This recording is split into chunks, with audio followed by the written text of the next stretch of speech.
ऊंची होगी तो कुछ लोग सुनेंगे, लेकिन बात ऊंची होगी तो बहुत लोग सुनेंगे। हाय गाइस, माय एफएम से मैं हूं आरजे कार्तिक। एक छोटी सी कहानी। ये कहानी है 24 साल के लड़के की, जिसके माँ बाप इस दुनिया में नहीं थे, जो सेठ के यहाँ पर नौकरी करता था और अपनी जिंदगी बिता रहा था। रोजाना सेठ के यहाँ जाता, काम करता, शाम में उसे पैसे मिलते, राशन इकट्ठा करता, घर पहुंचता, खाना बनाता, खाना खाता, सो जाता। यही रूटीन चल रहा था। एक दिन उसने देखा कि उसने 4 चपाती बना करके रखी और जब खाना खाने के लिए बैठा तो उसमें 3 रह गई। फिर से अगले दिन ऐसा ही हुआ। अगले दिन उसने नजर रखी तो उसने देखा कि एक मोटा सा चूहा आया, एक रोटी लेकर के निकल गया। चूहे को उसने खट से पकड़ लिया। चूहे ने कहा कि अरे मुझे मेरी किस्मत का खाने दे भाई, क्यों मुझे परेशान कर रहा है। तो इस लड़के ने कहा कि मेरी किस्मत का मैं नहीं खा पा रहा हूँ, मुझे रोज परेशान होना पड़ रहा है। 4 चपाती गिनती की बनी, उसमें से एक तुम ले जा रहे हो। चूहे ने कहा परेशान मत, तुम्हारी सारी समस्याओं का समाधान एक बंदा कर सकता है, उसके पास चले जाओ। तो उसने फिर से पूछा कि कौन कर सकता है। लड़के ने पूछा। चूहे ने कहा कि गौतम बुद्ध हैं, उनके पास जाओ, वो तुम्हारी हर समस्या का समाधान करेंगे। लड़के ने कहा ठीक है।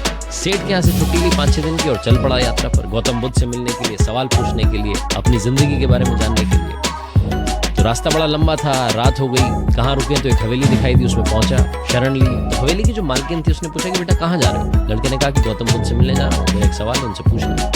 तो हवेली की मालकिन ने कहा कि एक सवाल हमारा भी, वो भी पूछ लेना। लड़के ने कहा बताओ आपका सवाल। तो मालकिन ने कहा मेरी बेटी है 20 साल की, वो बोल नहीं पा रही है, 20 साल की हो गई है लेकिन उसकी आवाज नहीं निकलती है, एक बार उनसे पूछना है कि ये कब बोलेगी। लड़के ने कहा ठीक है जी, आपका सवाल पूछ लेंगे। अगले दिन सवेरे फिर से लड़का निकल पड़ा यात्रा पर। ऊंचे ऊंचे पहाड़ आ गए, बर्फ वाले। अब उसे लग रहा था कि पहाड़ कैसे पार करूंगा। तभी उसे उन पहाड़ों पर एक जादूगर तपस्या करता हुआ दिखाई दिया। जादूगर के पास गया, जाकर के बोला कि आप मुझे यहाँ से निकलने का रास्ता बताइए, मुझे गौतम बुद्ध से मिलने जाना है। तो जादूगर ने कहा कि रे यार बढ़िया जगह जा रहे हो, उनसे मेरा एक सवाल पूछ लेना। तो उस लड़के ने कहा कि बताओ आपका सवाल क्या है। जादूगर ने कहा कि गौतम बुद्ध से पूछना कि मैं 1000 साल से अपनी उम्र को कंट्रोल करके यहाँ बैठा हूँ, तपस्या कर रहा हूँ, लेकिन मैं स्वर्ग नहीं जा पा रहा हूँ, मैं स्वर्ग कैसे जाऊंगा।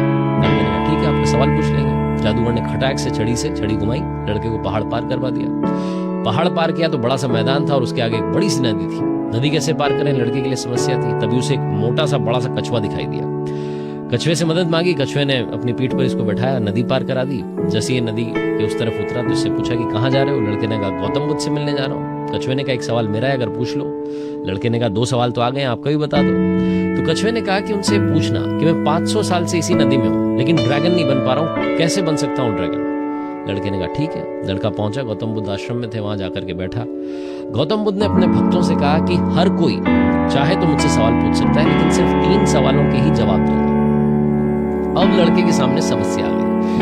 3 नहीं, उसके पास में 4 सवाल थे। एक तो खुद का था, दूसरा हवेली की मालकिन का था, तीसरा जादूगर का था, चौथा कछुए का था। लड़के ने सोचा कि किसका सवाल ड्रॉप करूं। फिर उसको लगा कि कछुए का कर नहीं सकता, 500 साल से नदी में, जादूगर का भी नहीं कर सकता, 1000 साल से तपस्या कर रहा है, और वो लड़की जिसकी उम्र 20 साल है जो बोल नहीं पा रही है, क्या होगा उसकी जिंदगी का। अभी तो उसे जिंदगी बितानी है, मेरा क्या, मैं तो सेठ क्या नौकरी कर रहा हूँ और मेहनत करूंगा। ये सोच करके लड़के ने अपना सवाल ड्रॉप कर दिया। तीनों के सवाल गौतम बुद्ध से पूछे। गौतम बुद्ध ने जवाब दिया। उन्होंने कहा कि कछुए से कहना कि वो जो कवच है उसके ऊपर, उसको उतार दे, जैसे ही कवच उतार देगा ड्रैगन बन जाएगा। फिर जादूगर का सवाल आया तो गौतम बुद्ध ने कहा कि जादूगर से कहना वो छड़ी फेंक दे। वो छड़ी फेंक नहीं रहा है, इसलिए वो स्वर्ग नहीं जा रहा है, वो छड़ी का त्याग नहीं कर रहा। फिर गौतम बुद्ध ने कहा कि उस लड़की से कहना, उसकी माँ से कहना कि जैसे ही इस लड़की की शादी होगी ये बोलना शुरू कर दे। लड़के ने कहा ठीक है महाराज, आपको प्रणाम। लड़का वहां से चल गया, वापस उसी रास्ते से आया। कछुए को आकर के बताया कि भैया कवच उतार दो, तुम ड्रैगन बन जाओगे। कछुए ने कवच उतारा, कवच उतारते से ही मोती निकल आए और उस सारे मोती लड़के ने ले लिए। कछुए ने कहा तुम्हारे लिए मेरी तरफ से गिफ्ट है, तुम जाओ खुश रहो, मैं ड्रैगन बन जाता हूँ। जादूगर के पास गया, उसे बताया कि छड़ी फेंक दो, स्वर्ग चले जाओ। जादूगर ने कहा बहुत बढ़िया बात है, तो तुम पहले बता देते। छड़ी फटाफट से लड़के को दी, जादूगर स्वर्ग निकल गया। तो इधर इस लड़के के पास में धन भी आ गया, शक्ति भी आ गई। अब हवेली में पहुंचा। हवेली में पहुंच करके मालकिन से कहा कि मालकिन एक काम कीजिए, आप अपनी बेटी की शादी करा दीजिए। जैसे ही शादी होगी लड़की बोलना शुरू कर देगी। मालकिन ने कहा तुमसे बढ़िया दूल्हा कहाँ मिलेगा। इनकी शादी करवा दी गई। शादी होते से ही लड़की की आवाज निकल आई कि तुम तो वही हो जो उस दिन हवेली में आए थे। लड़की बोलने लग गई। लड़के के पास में हेल्थ अच्छी हो गई, वेल्थ अच्छी हो गई, पावर आ गई, जिंदगी सेटल हो गई, सिर्फ इसलिए क्योंकि लड़के ने अपने सवाल का त्याग कर दिया। इस दुनिया में कुछ पाने के लिए कुछ छोड़ना पड़ता है। जो जहाज होता है ना, वो भी समंदर के किनारे पर रहता है तब सुरक्षित रहता है, लेकिन किनारे से उस किनारे नहीं ले जा सकता। उस किनारे ले जाने के लिए उसे एक किनारा छोड़ना पड़ता है, लहरों को पार करना पड़ता है।